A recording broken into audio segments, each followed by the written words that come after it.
untuk memastikan asal material secara ilmiah. Sementara itu, Kementerian Kehutanan mengklaim telah mengamankan sampel dari 3 provinsi terdampak. Bahkan Kapolri menegaskan teknologi AICO ini dapat mempercepat proses penyelidikan. Malam hari ini dalam segmen pertama, To The Point kita, bersama dengan peneliti LIPI Esa Prakarsa, kami akan melakukan perbincangan untuk menelusuri kemampuan dari teknologi AICO ini.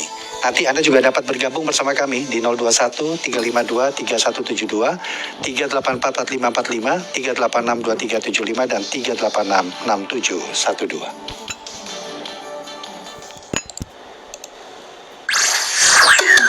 Dialog Interaktif.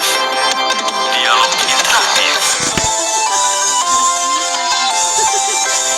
Pak Esa Prakarsa, selamat malam Pak.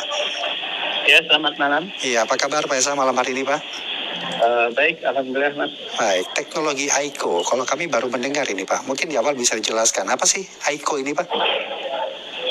Baik, mungkin bisa saya jelaskan di awal terlebih dahulu. Ya. Jadi aplikasi AICO ini adalah dulu diinisiasi ya, merupakan kerjasama antara LIPI dan Kementerian Lingkungan Hidup dan Kehutanan. Oke. Tahun 2017 ya. Jadi ini merupakan aplikasi yang dijalankan di smartphone dengan menggunakan sistem operasi Android, yang mana aplikasi ini menerima gambar permukaan kayu, khususnya di permukaan tambang lintang, untuk kemudian gambar tersebut dianalisis ya dengan algoritma yang ada, untuk kemudian kita bisa mendapatkan informasi berupa jenis kayu atau nama kayu tersebut. Kira-kira demikian. Oke, artinya sebuah aplikasi di sistem Android hanya dari sisi gambar sudah bisa menentukan atau menyebutkan asal kayu dan nama kayu tersebut, begitu Pak ya? Kalau asal tidak ya. Oh iya, sorry. Ini saja apa jenisnya jenis saja, kayu, ya. Iya. Tujuan itu yang versi lama ya. Sekarang sudah ada yang versi terbaru berarti Pak ya? Nah, ini mungkin yang sekarang marak di pemberitaan itu kan AICO yang sudah dikembangkan lebih lanjut ya oleh sekarang Kementerian Kehutanan ya. Nah, terang dari sisi saya mungkin saya tidak terlalu mengikuti lagi ya. Kalau Pak Esa ketika itu pengembangan sampai di versi keberapa itu Pak? Waktu itu masih versi awal ya. Versi awal. Jadi yang output yang bisa diberikan itu hanya nama kayu saja ya. Baik. Jadi hanya nama kayu ketika itu di versi awal Pak ya. Baik. Ketika itu tujuan pengembangan dari aplikasi atau teknologi AICO itu generasi pertama apa ini Pak? Tujuannya? Ya, yang tujuan yang pertama tentu bisa dimanfaatkan ya waktu itu oleh pihak Bea Cukai ya, pertama di saat kayu itu diperdagangkan ya melewati pemeriksaan ekspor ataupun impor. Yeah. Nah, ini dengan menggunakan aplikasi AICO diharapkan proses identifikasinya bisa dilakukan di lapangan ya, atau dilakukan secara cepat ya. Kemudian juga ada beberapa manfaat yang lain ya, misalkan kalau digunakan untuk transaksi penjualan kayu, nah ini misalkan antara pembeli dan penjual itu bisa saling percaya misalkan ya, dari hasil pemeriksaan AICO menghasilkan nama atau jenis kayu yang sama misalkan. Itu bisa digunakan untuk edukasi, bahkan yang terakhir diharapkan waktu itu bisa untuk kegiatan pemeriksaan kayu juga ada terkait dengan kasus khusus misalkan. Oke. Kira demikian. Kalau generasi 1 hanya membaca jenis kayu Pak ya? Iya betul. Ya, jadi nggak tahu ya sekarang apakah memang bisa bagaimana proses kayu itu berada begitu ya? Itu bisa sampai ke sana ya untuk kasus-kasus tertentu seperti itu Pak? Kalau yang sekarang terus terang saya belum tahu. Tidak informasi lebih lanjut ya mungkin. Ya. Lebih baik dikonfirmasikan kepada Kementerian Kehutanan ya, yang melanjutkan proses pengembangan tersebut. Oke. Kalau untuk membaca jenis kayu, prinsip dasar AICO-nya bagaimana itu Pak untuk bisa menentukan sebuah kayu jenis ini itu menempatkan algoritmanya seperti apa ketika itu Pak? Ya baik, untuk algoritmanya waktu itu menggunakan data-data yang telah dimiliki ya oleh Kementerian Lingkungan Hidup dan Kehutanan. Mereka mengelola sebuah museum kayu ya yang dinamai dengan Silarium Bogoriente yang ada di Bogor. Mereka mempunyai koleksi kayu Indonesia yang sangat banyak. Nah, dari data-data kayu itu kami kumpulkan gambarnya satu persatu setiap jenis kayu. Nah, kemudian data-datanya itu digunakan untuk melatih model model AI yang dikenal dengan deep learning ya, berbasis arsitektur convolutional neural network ya. Nah, setelah data-data tersebut digunakan untuk melatih model, nah maka model tersebut akan mengetahui jika kelak diberikan data-data kayu yang sudah pernah dilatihkan. Sehingga nanti akan ada probabilitas secara statistik juga ya, apakah dia bisa mengenali secara tepat ataupun tidak. Tingkat akurasinya bagaimana Pak teknologi AICO ketika itu di generasi pertama? Akurasi untuk AICO memang belum sepenuhnya sesuai dengan harapan kita ya. Jadi ada kecenderungan dia lebih akurat ya pada jenis atau nama-nama kayu tertentu, namun mungkin belum cukup akurat untuk kayu-kayu yang lain ya. Dan jumlah spesiesnya juga mungkin sekitar 30 sampai 40 spesies, jadi masih jauh dari jumlah jenis kayu yang sebenarnya tersedia atau mungkin ada di Indonesia ya. Dan waktu itu jika jumlah jenisnya diperbesar atau diperbanyak, maka ada kecenderungan juga untuk ada penurunan unjuk kerja ya, kira-kira demikian. Oh baik. Nah, kapan terakhir AICO generasi awal digunakan dalam sebuah riset di lapangan ini Pak? Waktu itu risetnya masih dalam skala laboratorium ya.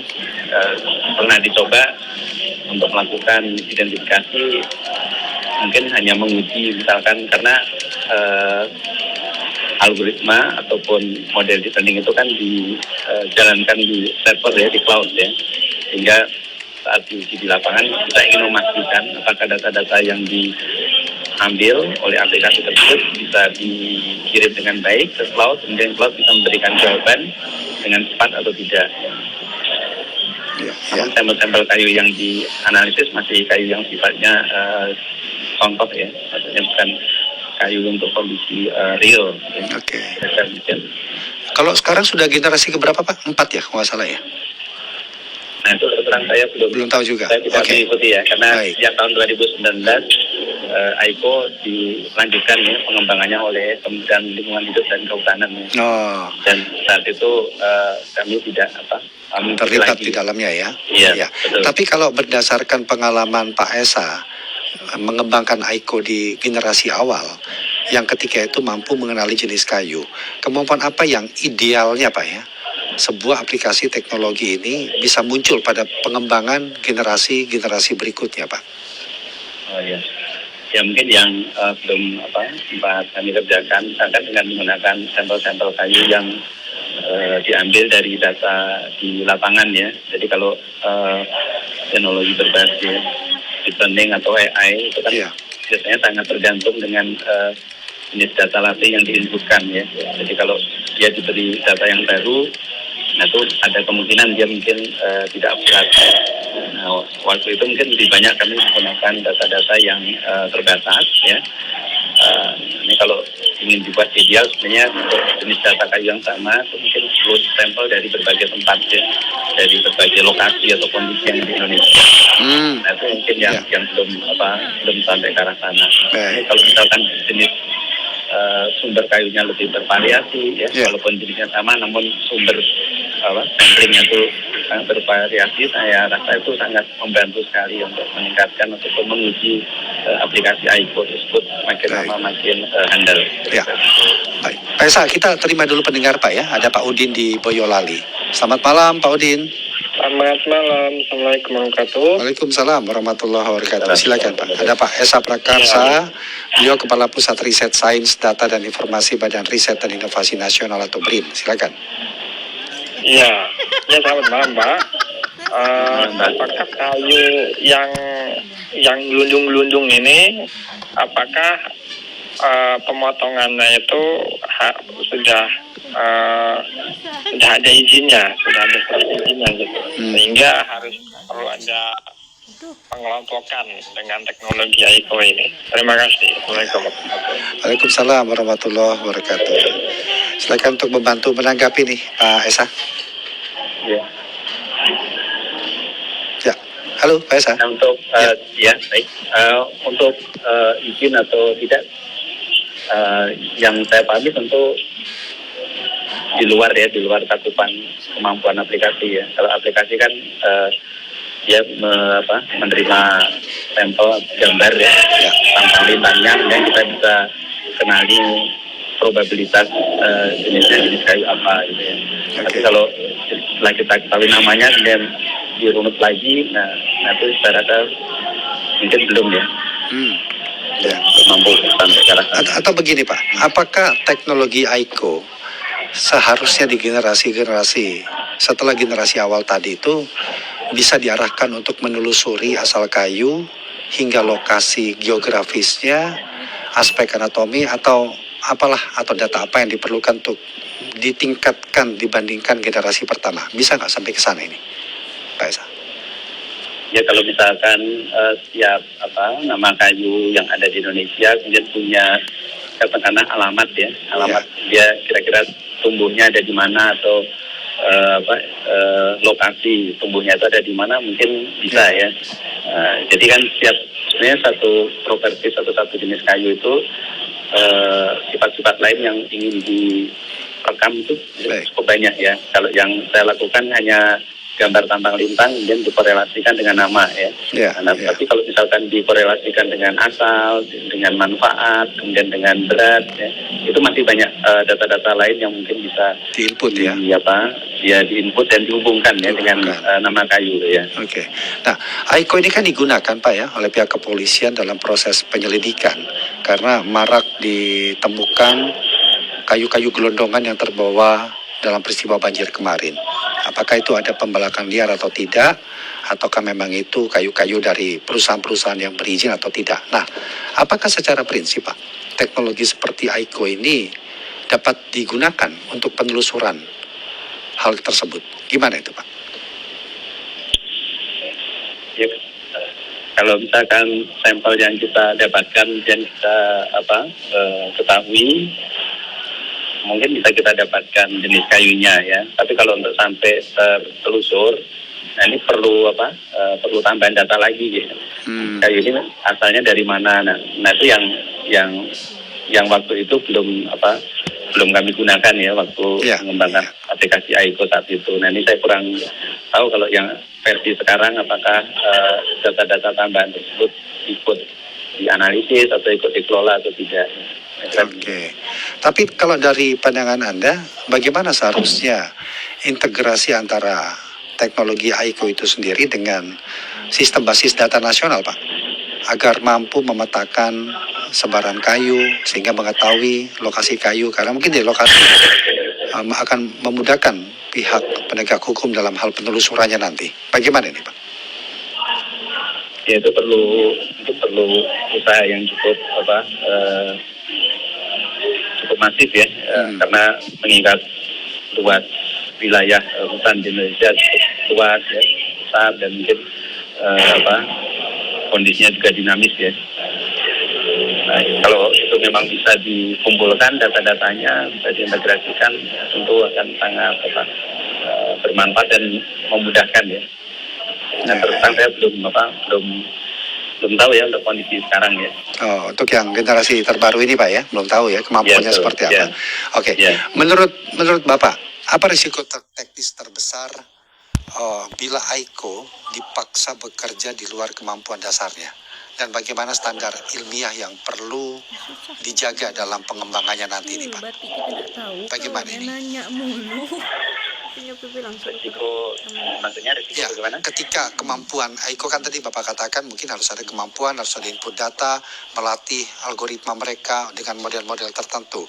Ketika itu dipaksakan di luar kemampuannya, itu apa risikonya Pak? Dan dalam sebuah pengembangan teknologi AICO itu sebenarnya apa sih yang perlu dijaga dalam standar ilmiah kita ini, Pak? Ya maksudnya di luar data yang diketahui ya. Iya, betul. Ya, jadi misalkan kalau kita punya aplikasi Aiko yang sudah dilatih katakanlah dengan 100 jenis kayu ya, 100 kayu yang sudah dikenal, kemudian tiba-tiba kita uji dengan data jenis kayu yang lain yang mungkin belum pernah dilatihkan. Nah, tentu aplikasi tersebut tidak akan bisa memberikan jawaban yang akurat ya. Jadi kalaupun dipaksakan, dia akan berusaha memberikan jawaban dari 100 yang sudah pernah dilatihkan. Kira-kira yang terdekat yang mana? Ya. Oke. Jadi tantangan juga.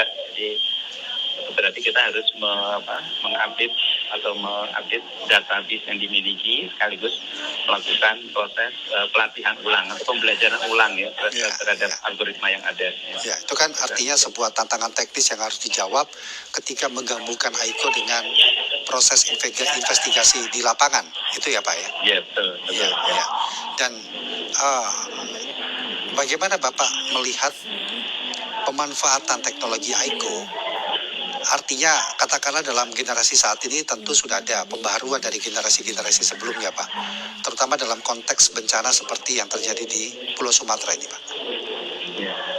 Ya kalau untuk kondisi sekarang tentu untuk salah satu contohnya model AI yang digunakan itu yang masa sekarang mungkin sudah jauh lebih maju ya dibandingkan mungkin yang kami gunakan pada waktu itu ya. Sekarang mungkin ada tren misalkan multimodal ya dengan menggunakan large language model. Kita bisa mengkombinasikan informasi itu tidak hanya berupa gambar ya, jadi bisa kita gabungkan dengan teks ya. Kalau kayu itu mungkin sifat-sifat fisiknya ya, yang mungkin tidak terekam dengan menggunakan kamera, misalkan berat, ya, kekasaran, bau dan seterusnya. Nah itu yang mungkin untuk teknologi saat ini itu bisa disertakan ya, dalam proses identifikasi, sehingga proses identifikasinya itu jauh lebih akurat ya dibandingkan dengan hanya mengandalkan satu modality ya, satu jenis gambar kira-kira. Ya, terakhir ini Pak Esa. Ya. Menurut Bapak apa langkah realistis dari pemerintah untuk mengoptimalkan Aiko itu sendiri Pak? Ya, sebenarnya Aiko ini semakin banyak data yang dikumpulkan akan semakin bagus ya, akan mengumpulkan data yang nantinya digunakan untuk proses pembelajaran ya. Jadi kalau Aiko katakanlah sudah menjadi operasional harian misalkan di minimal di Kementerian Kehutanan, ini sebaiknya tetap dilanjutkan ya, dan nanti jika misalkan ada kendala itu tidak lantas menjadi dihentikan penggunaannya, namun diperbaiki ya, kemampuannya ditingkatkan lagi sekaligus mengumpulkan data-data kayu yang ada di Indonesia. Nah, data-data kayu yang terkumpul makin lama makin banyak, nah itulah nanti yang menjadi modal awal ya untuk meningkatkan kemampuan dari IT. Kemudian untuk kondisi-kondisi yang memang mengharapkan katakanlah tingkat presisi yang tinggi atau ketelitian yang tinggi, nah itu ada bagusnya juga hasil-hasil dari identifikasi itu selalu divalidasi, selalu diperiksa kembali oleh orang yang ahli anatomi kayu ya, sehingga memastikan performa dari Aiko itu senantiasa terjaga. Pak Esa Prakarsa, terima kasih banyak Pak ya sudah berbincang bersama dengan Broadcast RRI malam hari ini. Terima kasih sekali lagi, salam sehat, selamat malam Pak Esa. Ya, selamat malam, terima kasih. Terima kasih. Demikian dari Kepala Pusat Riset Sains Data dan Informasi Badan Riset serta Inovasi Nasional atau BRIN, Esa Prakasa.